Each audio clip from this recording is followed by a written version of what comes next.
Welcome to the Zen Studies Podcast. This is Domio Burke, your host. I am a Zen priest and teacher located on the west coast of the United States in Oregon. And this podcast is supported financially by listeners all over the world. So I'd like to thank new members at the beginning of each episode. This time, thanks to Michael from Flushing, New York. Mike from Parkdale in Victoria, which is in Australia. Bethany from Lancaster, Pennsylvania. Mary from Gainesville, Florida. And William from South Shields in County Durham in the UK. It's fun to look up different listener locations online and see the wide variety of places where students of Zen study the Dharma. So, as you may know, if you are a regular listener or have been listening for a while, I am writing or have written a book and am hoping to get it published, 10 Fields of Zen, a Primer for Practitioners. And because I didn't want to take a big break from the podcast to do it, I released the chapters as podcast episodes. And now I'm working up a book proposal, and I decided to replace one of the chapters of the book. So my previous Field 6 was Ending Dukkha. And I still think that was a good episode, but this one I'm going to share with you now is a higher priority for me in terms of inclusion in a limited set of fields. So when I went back to look at the book as a whole, I realized there was something missing that I wanted to include. So then I also rearranged the field numbers a little bit, so this becomes Field 8 instead of 6, but in any case, it probably doesn't matter that much to you, and I just hope you enjoy the episode. So this is the 10 Fields of Zen, Field 8, Learning the Self. This very body is Buddha. Ultimately, if you want to experience realization and have it transform your life, you need to commit yourself to learning the self. This means becoming intimately familiar with yourself, your body, and your mind. A lifetime path of practice becomes deeply personal, asking you to face your karma, take responsibility for it, and use it to find your gateway into awakening. This isn't just about transforming yourself into a Buddha through your Zen practice. It's about awakening to how your very body, your unique, imperfect human manifestation, is Buddha. Learning the self. One of Zen Master Dogen's most famous teachings is from his essay Genjo Koan, or Actualization of Reality. To study the Buddha way is to study the self. To study the self is to forget the self. To forget the self is to be verified by all things. To be verified by all things is to let the body and mind of the self and the body and mind of others drop off. Why doesn't Dogen's description of Zen practice begin with forgetting the self? Chances are good that's something you'd like to do in your practice sooner than later. And to some extent, your practice in the other fields of Zen allow you to do just that.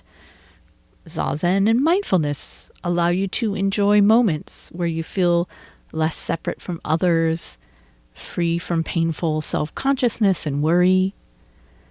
Through precept practice and opening the heart, you can learn to transcend your self-concern, at least at times. Dharma study and realization may lead you to some insight into the emptiness of self. Unless you're in great pain and want to figure out what's causing it, shouldn't you be working on forgetting the self? The thing is, the self is the key to everything in practice. Why? It's the only tool you have for practice. It's the only interface you have to explore the Dharma. It's simultaneously your obstacle and your gateway to liberation.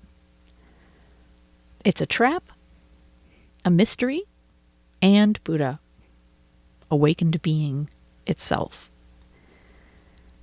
We tend to discount the self as, at the very least, an imperfect vessel for our Zen practice. It's as if we're taking a journey across an ocean by ship. We're too wrapped up in anticipating our arrival to pay much attention to the ship. If anything, we may bemoan the ship's slow speed or the discomfort we experience on it. Then, hopefully sooner than later, we realize that we're never meant to arrive anywhere. The whole point is the journey. The ship, learning to sail it, care for it, take ownership of it, and the ocean, learning to navigate it and enjoy it.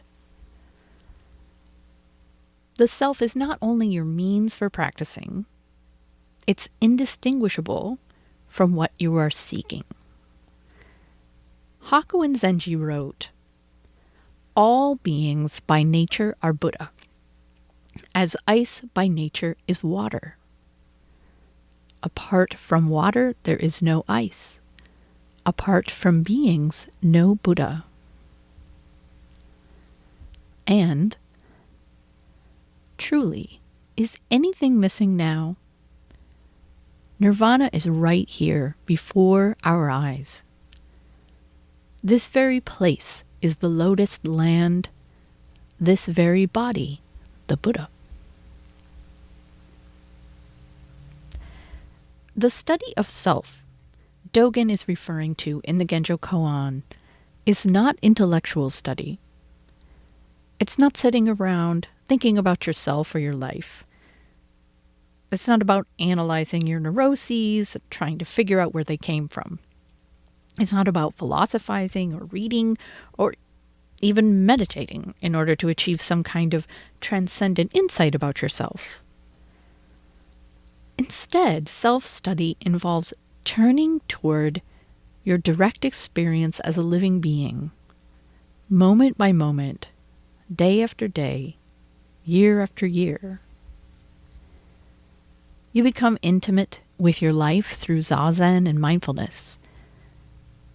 You learn about yourself by trying to follow the precepts and open your heart. Every aspect of your life can teach you something about yourself.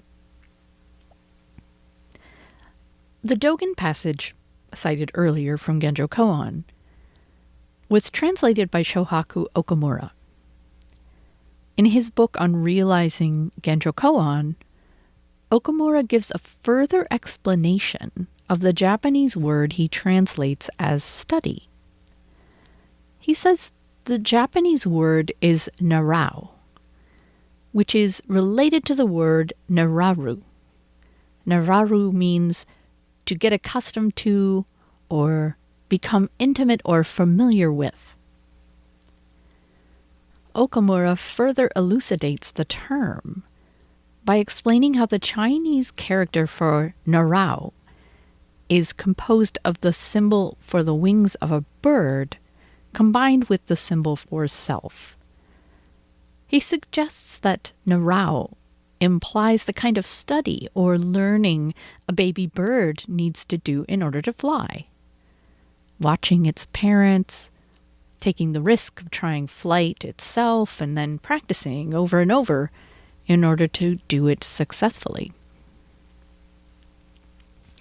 Inspired by Okamura's description of the Chinese character narau, I'm choosing to call this field of Zen learning the self.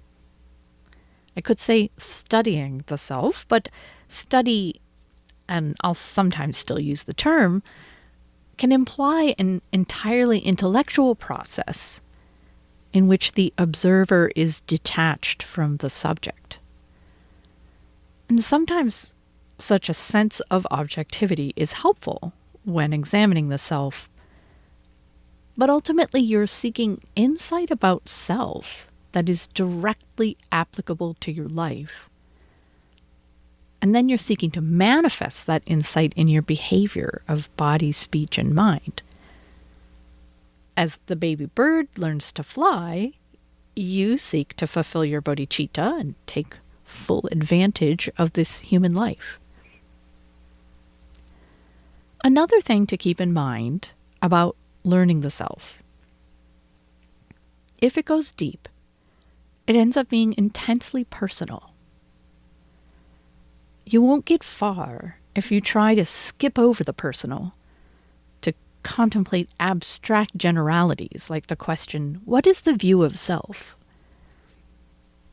You're being asked to look within and explore your view of yourself, because that's the only reality you have direct access to. If you explore, for example, the fear of annihilation, you aren't contemplating philosophy, but exploring your own very real, visceral fear of death or non-existence. It helps to have the support of teachers and sangha, and perhaps even a therapist, as you embark into uncharted territory with self-learning. What self are we learning? What exactly are you studying when you study the self? Zen is based on the Buddha's original teachings about not-self, or anatta. So you're starting your study with the premise that no matter how hard or long you look, you're not going to find anything enduring, inherent, or graspable that you can call self. Isn't it strange to focus your study on something you can't locate or define? Also, according to the Buddha's original teachings, you cause yourself no end of dissatisfaction and suffering when you identify anything as self. So wouldn't focusing on self in your Buddhist practice only exacerbate your dissatisfaction and suffering? Wouldn't it make you even more obsessed with self? These are all valid questions that ironically need to be part of your study of self. It might make more sense to put Dogen's statement this way. To study Buddhism is to study all things self-related. Once you start examining this matter, you'll realize that many aspects of the human experience can fit in the category of self-related. And when it comes to Zen study, all of them are relevant. Here are 4 aspects particularly important to keep in mind in your practice. 1. Your phenomenal self. There's no denying you exist as an individual. You have a body that's physically separate from other bodies with its own sensations and needs. You have a mind that, for the most part, seems separate from other minds. People can't read your thoughts and you can't read theirs. You ended up with a personality and tendencies that may be a source of joy and pride for you or not. Over time, you accrue relationships, responsibilities, and possessions that don't belong to anyone else, at least not in the same way. You occupy a unique position in the world and have an experience unlike anyone else's. So this is your phenomenal self. That is your personal and distinct manifestation in the world.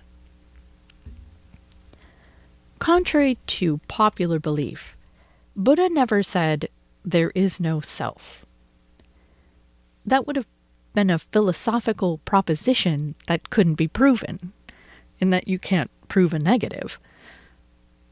What the Buddha did say was that identifying anything as self or as belonging to self, the process of I making and my making, was a cause for dukkha. Dukkha is dis-ease or dissatisfactoriness, sometimes translated as suffering. And you experience it when whatever you identify as I, me, or mine inevitably, eventually, proves to be impermanent and beyond your control. This situation brings up existential fears of death, annihilation, loss, etc. Now, there's nothing inherently wrong with or unreal about the phenomenal self. What matters is how you relate to it and take care of it. Ideally, you learn to function effectively as your phenomenal self without trying to grasp any particular aspect of it, without expecting to be able to control that aspect or make it last forever. A Buddhist teaching meant to help you relate to your phenomenal self is called the 5 skandhas, or 5 aggregates. The 5 skandhas are form, your body; sensations, that is sights, sounds, smells, tastes, touch, and the sensing of thoughts that are spontaneously produced by the mind. The third is perceptions, your identification and processing of what you sense. The fourth is volitional mental formations, that is kind of all mental activity beyond basic perception. And consciousness, awareness of your existence throughout time and space. So a human being is said to be composed of these 5 aggregates, but there's no fixed thing within them that can be identified as the self, such as a soul. Neither can a human being be found apart from the 5 aggregates. Amazingly, you can become perfectly comfortable with this situation, as I will discuss soon in your belief in your inherent self-nature. So the second aspect of self is your subjective experience as self. So this is your moment-by-moment awareness. Most of us think of ourselves as having, if you will, a unique window on the world, with the thoughts inside our heads trying to make sense of what we see around us. Over time, we come to realize that our subjective experience of things doesn't always align with the experience of others, or with reality itself. Unless we're terribly arrogant, we recognize the constraints of our limited perspective when it comes to navigating the world, although it doesn't stop us from thinking and analyzing, commenting, and planning. Buddhism invites you not just to value your subjective experience, but to turn your attention to it like it's the key to everything. However, when it comes to practice, the subject matter of your awareness should primarily be what's happening in your own mind and body. You might call this kind of self-study phenomenological. Phenomenology is the study of structures of consciousness as experienced from the first-person point of view. That is, it takes your subjective experience as a valid method of inquiry for genuine insight into the nature of your own consciousness. Rather than dismissing your direct experience as a merely subjective view on external reality, Buddhism points out that your subjective experience is your only real means of insight into your nature as a human being.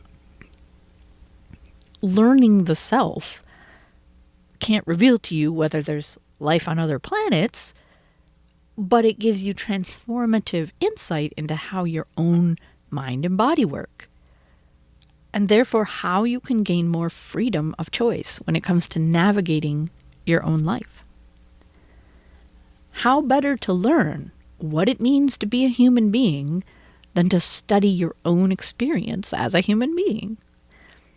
How better to learn what it means to be you, an individual with your own particular body and mind, genetic makeup, and history, than by studying you?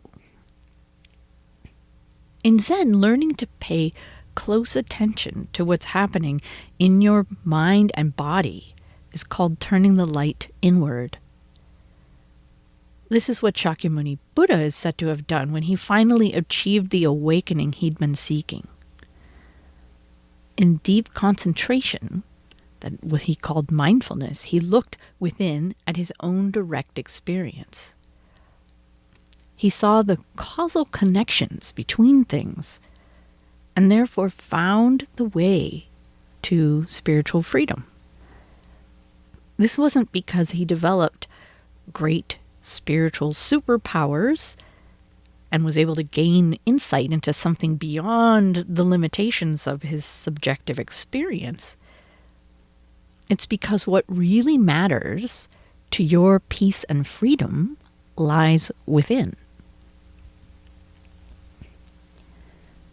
So the third aspect of self is the illusory self, your belief in your inherent self-nature. An extremely important aspect of self from the Buddhist perspective is your conviction that somewhere within you resides an inherently existing, independent, enduring self-nature. Even if you accept that the 5 aggregates aren't you exactly, and maybe none of the stuff of your life is exactly you, you still have a strong sense that there's someone home inside your head. Your self-essence has to be somewhere, right? Some elusive kernel of me-ness seems to have persisted throughout your life, present within you when you were a child, a teenager, a young adult, a middle-aged adult, an elder. And this I was, is, and will be the protagonist of your life journey. This I was, is, and will be the doer. This I was, is, and will be the experiencer of pleasure or pain, happiness or misery. This I was, is, and will be the thinker, feeler, speaker, decision maker, performer. This I understands or does not understand, achieves or fails to achieve. This I is happy or unhappy, loved or unloved. This I is alive or it is dead. Apparently, human beings evolved an inner narrative or an inner narrator, probably to make sense of their behavior to others and to themselves. Modern psychological research has demonstrated numerous instances where people make decisions influenced by something they were completely unaware of, but then they subsequently offer what sounds like perfectly reasonable alternative explanations for their actions. And these seem to be entirely convinced they are telling the truth. In other research, people's actions were initiated before their consciousness of them, but they believe they decided to act first. Undoubtedly, your behavior and experience involves a good amount of conscious choice. But there's clearly a whole lot more going on in your body and mind than some internal executive eye can track and manage. Through practice, you look for, question, and ultimately see through your sense of having an inherently existing, independent, enduring self-nature. You do this because such a view causes lots of problems. And it's ultimately unnecessary. In fact, you're much better off without it. And you don't need it in order to take care of your life. However, as long as you do remain convinced of your inherent self-nature, that view drives the I-making and my-making that leads to dukkha. You also have to worry about how things are going to turn out for the protagonist of your life and about what happens to that I when you inevitably die. So the fourth aspect of self or self that we talk about in Zen is true self or your true nature. So we might talk about true self or Buddha nature. If ending dukkha isn't enough to motivate you to let go of your belief in an inherently existing self-nature, perhaps anticipating the rewards of knowing your true nature will inspire your bodhicitta. It's tricky talking about our true nature because it's not something we can find or define. It's not a thing we possess, nor something changed by our birth or death or behavior or realization or lack thereof. It's not a kernel of goodness within each of us waiting to be cultivated into Buddhahood. Anything you can imagine it to be doesn't apply.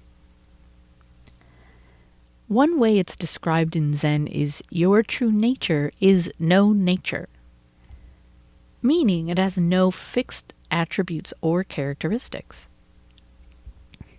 Nonetheless, our true nature is very real. The process of realization is infinite because reality with a capital R is infinite. But in Zen, seeing one's true nature is considered the pivotal insight of your life. Before understanding your true nature, your view of yourself and the world is limited, dominated by your sense of yourself as that protagonist in a story centered on you. And this is true whether you like the story of your life or not. You assume that your perceptions of things are more or less true and navigate using a mental map of the world. When you see your true nature, you realize in what sense every idea you've ever had about yourself or the world is like the thoughts you have in a dream. The context of the universe is much bigger and more inclusive than you ever imagined. All along, you've been right where you belonged. Even your struggles are dignified by meaning, and not a meaning that depends on some limited narrative, but one that arises from the completeness of your own being. And your true nature isn't different from mine in any way, because it isn't dependent on the form of our manifestation. And given this, you may wonder why we bother to talk about this true nature as being yours, or say something like it's your true self. We do this because our experience of true nature is the intersection between the universal and the individual. Although your true self is boundaryless, and therefore all things are yourself, you also remain you. You are a radiant part of the whole, interdependent but also independent, like a leaf on a tree. In the next episode in this series, I will talk about the two aspects of learning the self: karma work and realization. Karma work involves taking care of your phenomenal self, becoming intimately familiar with your own body and mind, and learning to live in accord with the Dharma. Realization involves seeking out, questioning, seeing through your belief in an inherent self-nature, thereby awakening you to your true nature. And these two aspects, karma work and realization, are intimately related and support each other. So I hope you will tune in. Thanks for listening.